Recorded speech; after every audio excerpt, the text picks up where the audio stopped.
at you. Scott Ritter, welcome here, my friend. I have a lot of questions for you about what's going on between Israel and Iran. But before we do, I was just thinking about this a few seconds ago. I thought I'd ask you big picture. As a man, as an American, as a patriot, as a Marine, how do you feel about all of this and the prospect of American troops in harm's way over this? Well, I have made it clear in the past, I love my country and I'm willing to die for my country. I'm often very critical of the policies of the various governments that run my country. And I am ashamed of the current administration.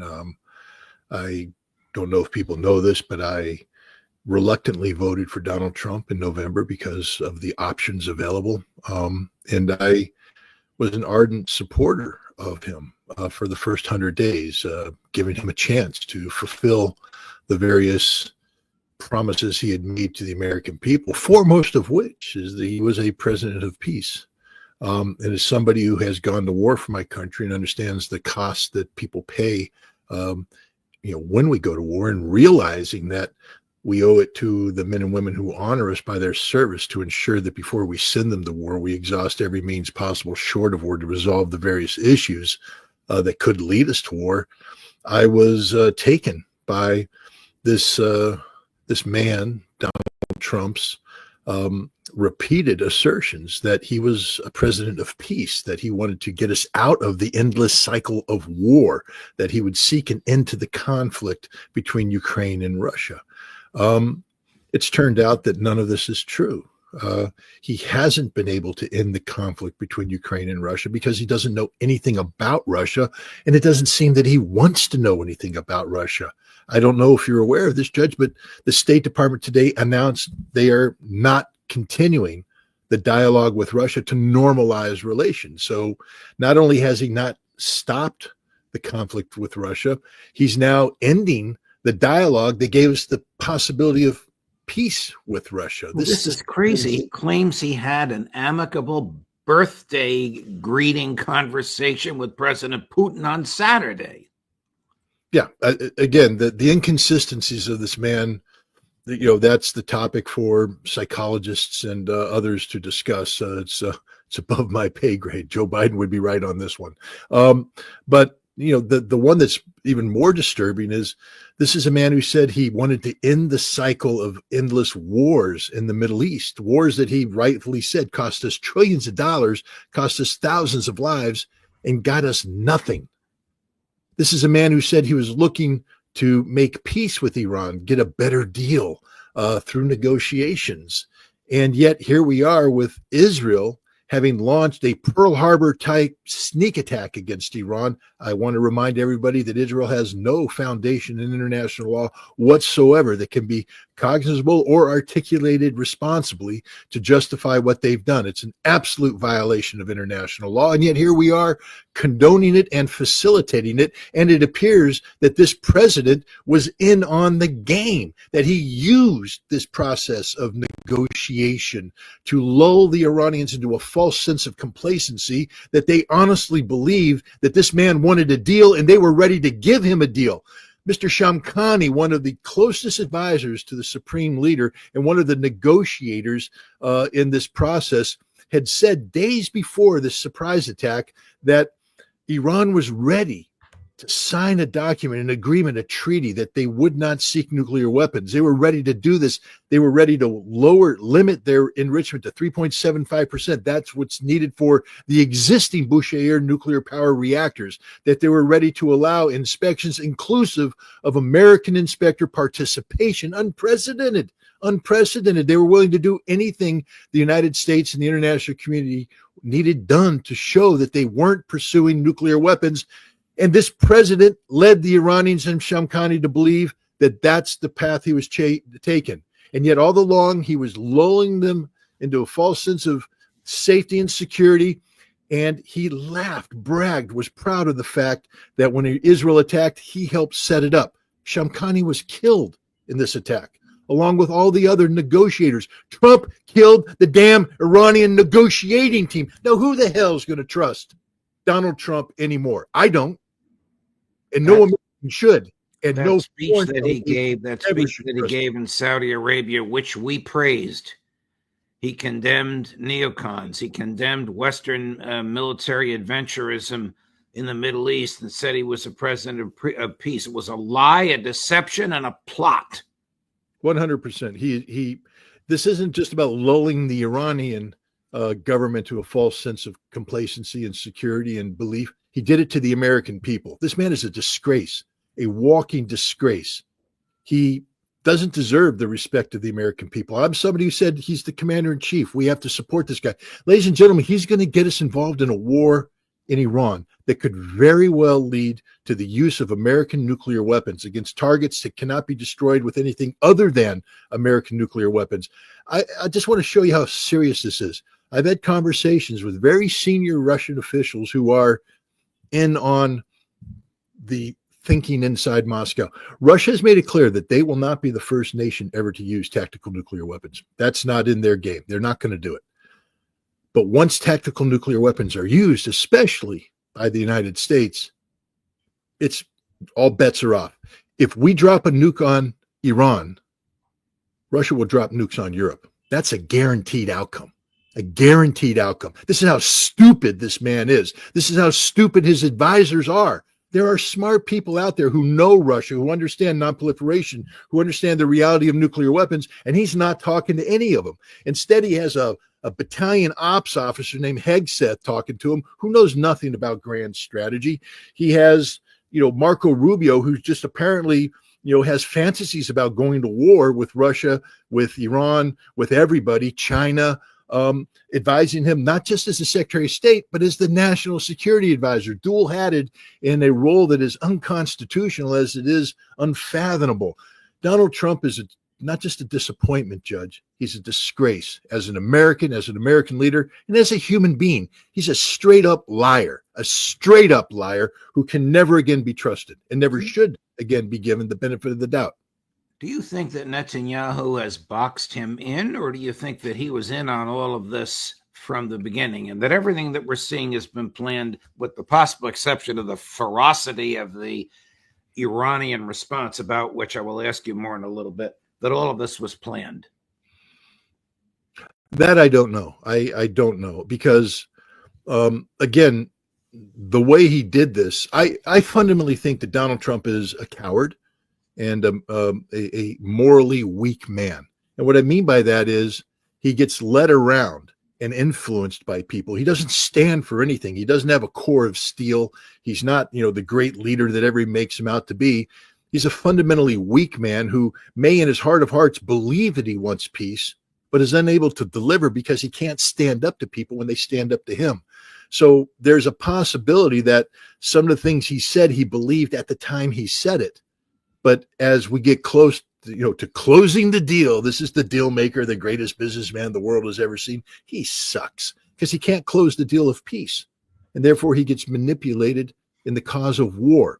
And that's what's happening here. He is being led down a path to the destruction of the United States of America because he's not strong enough to stand up and defend the very principles he'd articulated when he ran for president. Principles premised on peace, avoiding conflict, seeking out normalization of relations. These are difficult paths. Real men could do it. Real women could do it. He's not a real man. He's a coward. He's an intellectual, moral coward who can't, finish the job. He can't close the deal. And this is where we're at. Here he is. It's about a minute long in Saudi Arabia, reading what somebody else wrote for him, but leading the whole world to believe that this is what he meant. Before our eyes, a new generation of leaders is transcending the ancient conflicts of tired divisions of the past and forging a future where the Middle East is defined by commerce, not chaos. This great transformation has not come from Western intervention. No less, the gleaming marvels of Riyadh and Abu Dhabi were not created by the so-called nation builders, neocons, or liberal nonprofits like those who spent trillions and trillions of dollars failing to develop cabal, Baghdad, so many other cities. Instead, the birth of a modern Middle East has been brought by the people of the region themselves. In the end, the so-called nation builders wrecked far more nations than they built, and the interventionists were intervening in complex societies that they did not even understand themselves. They told you how to do it, but they had no idea how to do it themselves. Peace, prosperity, and progress ultimately came not from a radical rejection of your heritage, but rather from embracing your national traditions and embracing that same heritage that you love so dearly. He didn't mean a word of that. He didn't understand a word of it. Cabal. It's Kabul, you idiot. Not you, Judge, the president. Interventionalists. He doesn't even understand. Somebody wrote this. I don't even think he rehearsed it. I don't think he went through it with a pen. And it's okay to have people write stuff for you. All presidents do it. I mean, you're a busy man. You sit there and give your vision, and then you have the wordsmiths come out and put out beautiful words. But this is something that was fed to him through a teleprompter that he hadn't reviewed. Cabal, come on. That just means he doesn't even know what he's talking about. And everything he said there is a lie. This was a setup. This is part of the setup. This trip was designed to lull people into a false sense of security, of complacency, because he gave that speech. I just want to point out, within the 60-day window that he had already created with Netanyahu to prepare for the Pearl Harbor event. Donald Trump is a war criminal par excellence.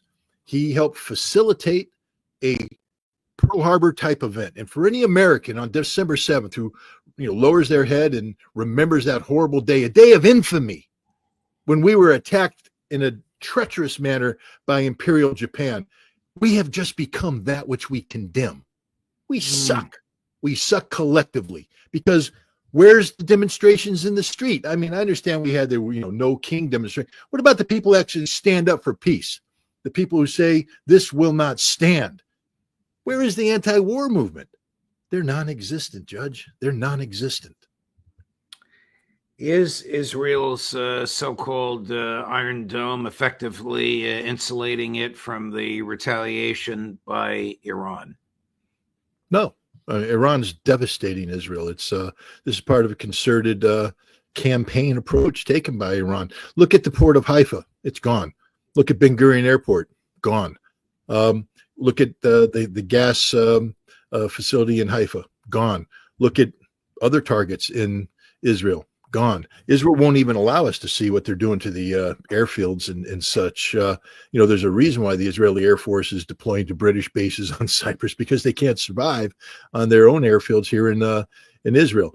And it's just going to get worse. This, hundreds of billions of dollars of U.S. taxpayer money that were spent, building this Iron Dome, and then additionally reinforcing it with American-only resources, the THAAD missile system, the Aegis system that is located on ships that are deployed in the region, the U.S. satellite network, everything that that we've built into our ballistic missile defense organization is not working. Oh, yes, they intercept a couple things here and there. I mean, they better. You spent that much money, you better do something. But most of what they're intercepting is designed to be intercepted, meaning that the Iranians are firing missiles that are 20 years old, 30 years old in some cases, that have been upgraded with decoy capacity. You fire these things, they deliberately bloom to attract the defense systems. And while all the defense systems swarm around them, the good stuff comes in and hits the target. And eventually they're going to run out of missiles. The rumor is they're very low on THAAD missiles, and we don't have any left to give them. If you're the Indo-Pacific commander, if you're the commander of the Pacific Fleet right now, and you're saying, hey, boss, all this aggressive stuff that you have us doing against China, could lead to a conflict, you're literally using up the entire inventory of SM-3, SM-6 missiles that are supposed to be on the ships that are there. They've diverted the Nimitz, which is a South China Sea asset, and its battle group there. It's going to deplete its SM-3s and SM-6s. What are we going to defend Taiwan with? Nothing. We have nothing. And plus, it doesn't work. And, the president just sat there and briefed us about Golden Dome, $175 billion within 3 years. We're going to have this beautiful Golden Dome. The technology doesn't exist. The technology they're relying upon doesn't work. And the proof is, look at Israel right now. Whatever they produce in Golden Dome simply won't work, and it won't cost $175 billion. It's going to take decades to put in place, and even when we put in place, the price tag is going to be upwards of $4 to $40 trillion by the time it's done, and it won't work. So this president's an idiot who sits there and buys into whatever nonsense is fed to him, and the Israeli people are paying the price right now. And I don't know that there's too much sympathy around there for people now to cry, oh my God, look what they've done to us. Hey guys, right across the border is Gaza. That's what you've been doing, for the last, 18 months, slaughtering innocent people by the thousands. The fact that the Israelis have suffered as much damage as they've done, and they still have less than 20 dead, speaks volumes of the accuracy of the Iranian missiles and what they're targeting, as opposed to the Israelis, who are indiscriminately attacking Iran. They just took out a building last night, 26 children, together with their families, over 60 people killed. And you don't hear anybody condemning that action. I mean, come on, the Israelis are literally the most, they like to brag about being the most moral army in the world. It's the most immoral army in the world. These are treacherous people who carried out a Pearl Harbor event with no justification whatsoever. The Israelis know the Iranians don't have a nuclear weapons program. They know it. This is all manufactured data by the Israelis.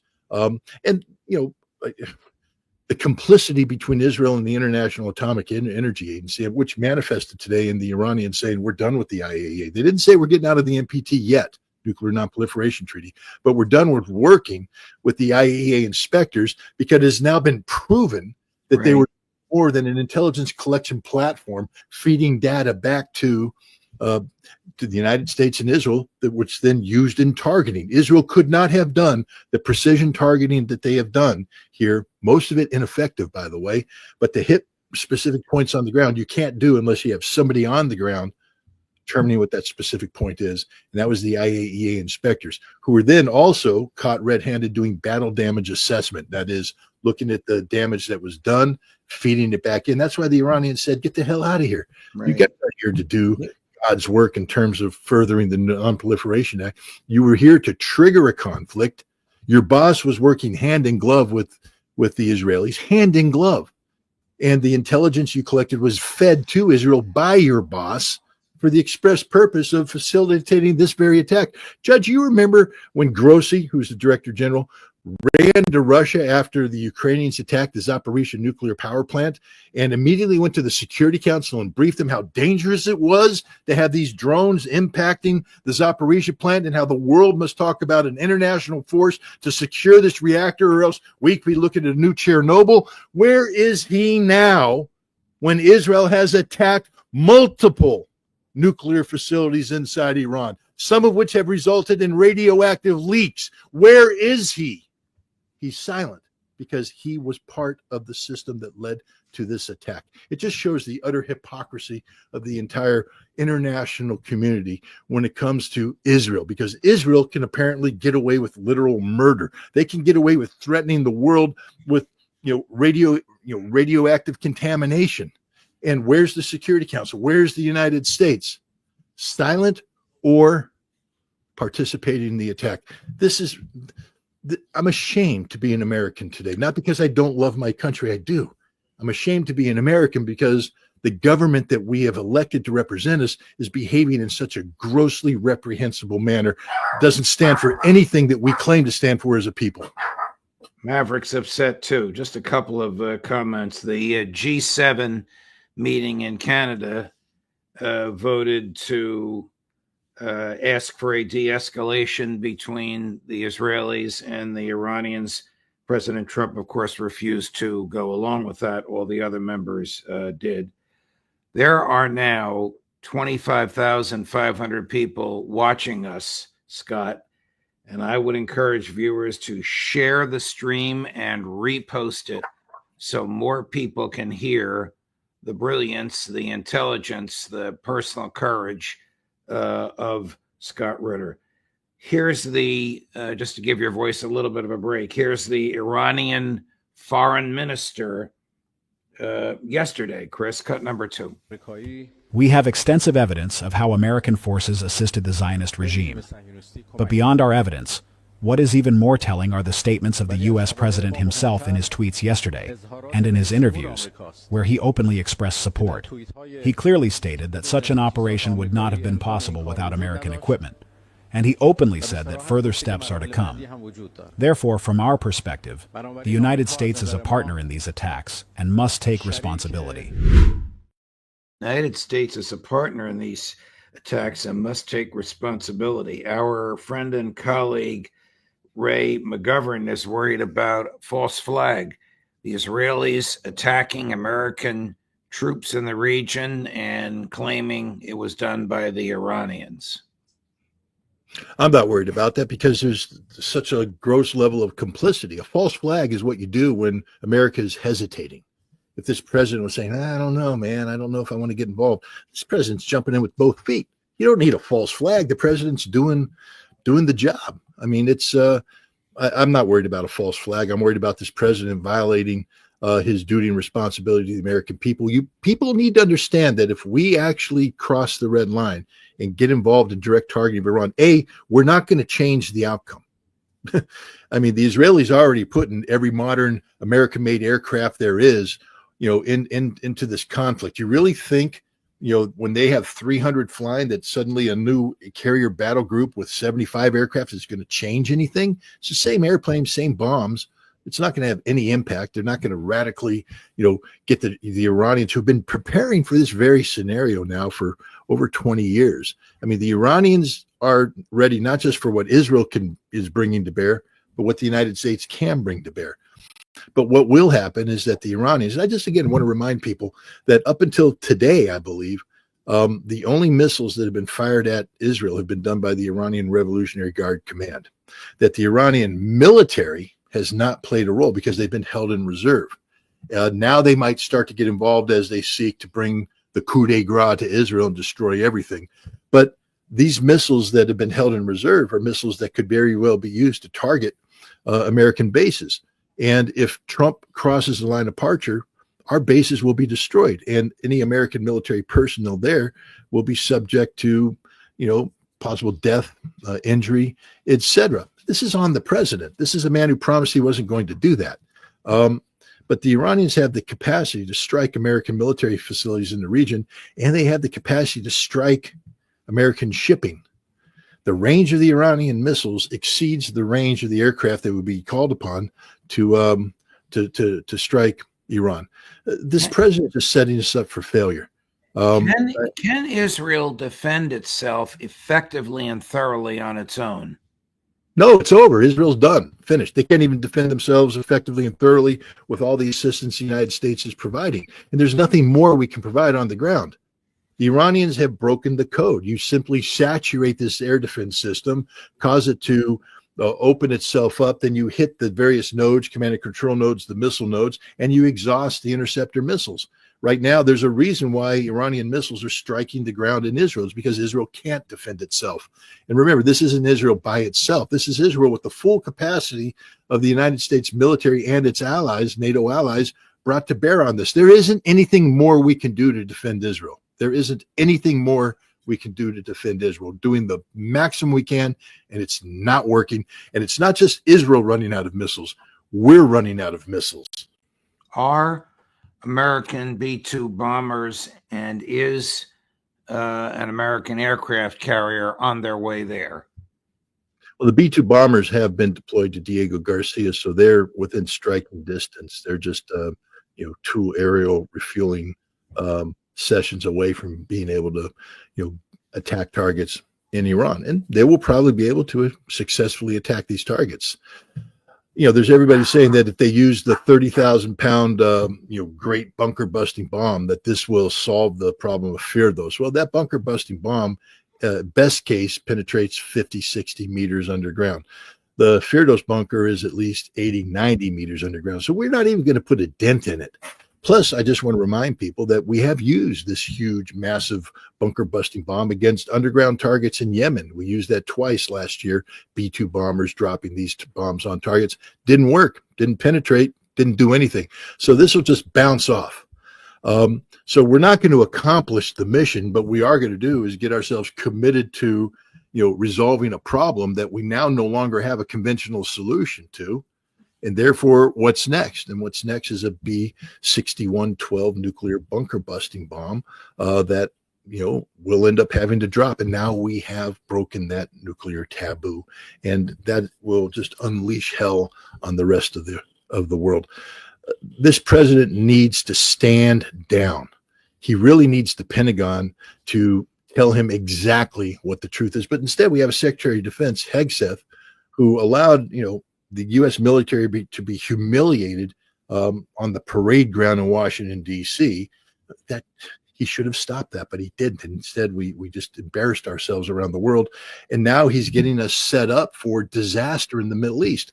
Hegseth needs to be honest to the president. We can't do this, Mr. President. We don't have the capacity to do this. If you want us to engage in this, it's going to result in using nuclear weapons that isn't going to solve anything. It's just going to make the matter worse globally. Please, Mr. President, stand down. Tell your Secretary of State / National Security Advisor to stop shilling for Israel and start representing the best interest of the United States of America. Hegseth could do this. Tulsi Gabbard could do this. She should be briefing to Mr. President. There is no threat there worthy of the use of nuclear weapons. Mr. President, if this continues, Israel is going to be strategically defeated, and we will be defeated along with them. Mr. President, we need to end this war now. And the way we do it is recognize that Iran has earned the right to make certain demands, not to have a nuclear weapon, no, but to make demands about Israel, to make demands that Israel should never again be allowed to cavort with the International Atomic Energy Agency, until which time they have become signatories to Nuclear Non-Proliferation Treaty, put their nuclear weapons program on the table. This is the direction we need to be going. This gets solved when Israel stops committing genocide in Gaza. I mean, the bottom line is, by compelling Iran to enter into this conflict decisive, Iran does get to dictate certain things getting out of this conflict. Scott, we have 33,000